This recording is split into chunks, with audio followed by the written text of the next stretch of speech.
ৰাজ্যৰ শিক্ষক নিযুক্তি প্ৰক্ৰিয়া 2024 হাইকোৰ্ট কেছ ষ্টে হ'ব নেকি প্ৰসেস এই বিষয়ে আজিৰ এই ভিডিঅ'ত আলোচনা কৰিম। Hello' friends, TET CTET teacher recruitment 2024 process চলি আছিল। হঠাতে মানে এটা কেছ হৈ গ'ল, হাইকোৰ্টৰ কেছ হৈ গ'ল। আপোনালোকে জানে অৱশ্য এতিয়া কি হ'ব পাৰে। হিয়াৰিং এটা আহিছে, ইয়াত কি আছে গোটেইখিনি আজিৰ ভিডিঅ'ত আলোচনা কৰিম। সো ভিডিঅ'টো একেলগে চাব। And one request to you, চেনেলত নতুন হ'লে ছাবস্ক্ৰাইব কৰিবলৈ নাপাহৰিব। So let's start the video'.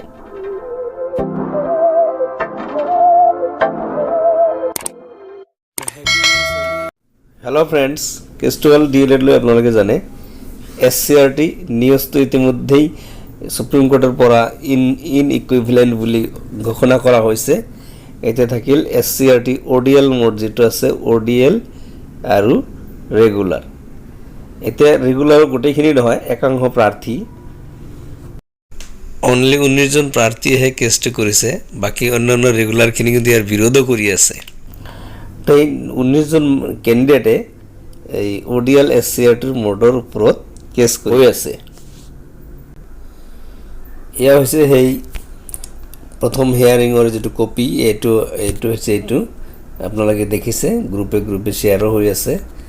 তো ইয়াতে 4 উইকছৰ এটা সময় বান্ধি দিছে গভৰ্ণমেণ্টক যে উইদিন দ্য 4 উইকছত ৰিপ্লাই দিব লাগে। 4 উইকছ ধৰক 1 মাহৰ ভিতৰত এটা ৰিপ্লাই খুজিছে।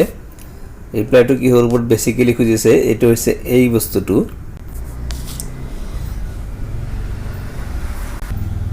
বেছিকেলি হৈছে SCRTৰ যিটো ODL মোডৰ DLED আছিল সেইটো 2 ইয়াৰ্ছ। তো ইয়াতে কোনো ধৰণৰ প্ৰব্লেম নাই, কিন্তু কি হ'ল মানে কিছুমান প্ৰাৰ্থীয়ে এই 2 ইয়াৰ্ছৰ ঠাইত কম সময় ব্যৱহাৰ কৰিছে বুলি এনেকুৱা অভিযোগ উঠিছে। তো সেইটোহে এতিয়া চেক কৰিব লাগে। ইয়াৰ কাৰণে NCTE বা SCRT বা গভৰ্ণমেণ্ট অফ আছাম এইটো তদন্ত কৰিব লাগে যে 2 ইয়াৰ্ছ কৰিছে না নাই। সেইটো বেছিকেলি মেইন মুদ্দা আৰু কি, মোটামুটি এইটো ক'ব পাৰোঁ। তেখেতৰ যিটো কেছ কৰিছে যিসকল প্ৰাৰ্থী, সেই প্ৰাৰ্থীৰ এডভকেটজনেও একে কথা কৈছে যে 2 ইয়াৰ্ছ হ'লে কোনো কথা নাই, কিন্তু 18 মান্থ বা 12 মান্থ এনেকুৱা যদি হৈছে তেনেহ'লে সেইটো বাহিৰ কৰিব লাগে। 18 মান্থ এণ্ড 12 মান্থৰ বস্তুটো বাহিৰ কৰিব লাগে। 2 ইয়াৰ্ছ হ'লে কোনো ধৰণৰ প্ৰব্লেম নাই। তো 2 ইয়াৰ্ছ ইকুইভেলেণ্ট হ'ব। বাকী 18 মান্থ যিহেতু নিউজৰখিনি 18 মান্থৰখিনি মানে ইনভেলিডটো নহয়, ইনইকুইভেলেণ্ট কৰা হৈছে। তো সেইকাৰণে ODL মোডৰো এনেকুৱা যদি হৈছে তেনেহ'লে সেই বস্তুটো ধৰিব লাগে। বেছিকেলি মেইন মুদ্দাটো সেইটোৱেই। এয়াই হৈছে এই পিটিশ্যনাৰ্ছ এডভকেটজনৰ দাবী। তেখেতে সংবাদ মাধ্যমত আহি সেই একে কথাই প্ৰকাশ কৰিছে। এতিয়া চৰকাৰে গভৰ্ণমেণ্টে ৰিপ্লাই দিব, কি ৰিপ্লাই দিয়ে এইটোৰ ওপৰত কথা। এতিয়া 4 উইকছলৈকে আমাৰ ৱেইট কৰিব লাগিব। আল্টিমেটলি বস্তুটো যে ডিলে হ'ব সেইটোৱেই কথা। তো 4 উইকছলৈকে ৱেইট কৰিব লাগিব, এমাহ ধৰি লওক, এমাহ এটা ৱেইট কৰিব লাগিব। মানে অভাৰঅল যিটো ডিছকাশ্যন কৰি মানে ৰেজাল্ট এটা ওলাব, ৰেজাল্টটো কি হ'ব? ৰেজাল্টটো কি ৰিক্ৰুটমেণ্ট প্ৰচেছটো ডিলে হ'ব? মই আপোনালোকক আগতে কৈছিলোঁ যে আপোনালোকে ইউনাইটেড হ'লে ভাল আছিল, কাৰণ ৰিক্ৰুটমেণ্ট প্ৰচেছটো হৈয়ে থাকিব। ইয়াৰ বাই ইয়াৰ ৰিক্ৰুটমেণ্ট প্ৰচেছ হৈ আছে আৰু হৈ থাকিব। NEP 2020ৰ আণ্ডাৰত বহুতখিনি মেন পাৱাৰ দৰকাৰ আছে। ইয়াৰ বাই ইয়াৰ ৰিক্ৰুটমেণ্ট হৈয়ে থাকিল হয়, কিন্তু এতিয়া প্ৰচেছটো ডিলে হোৱাৰ কাৰণে হয়তো ইয়াৰ বাই ইয়াৰ হয়তো নহ'ব পাৰে। তো ইয়াৰ দ্বাৰা বেনিফিট কোন হ'ব?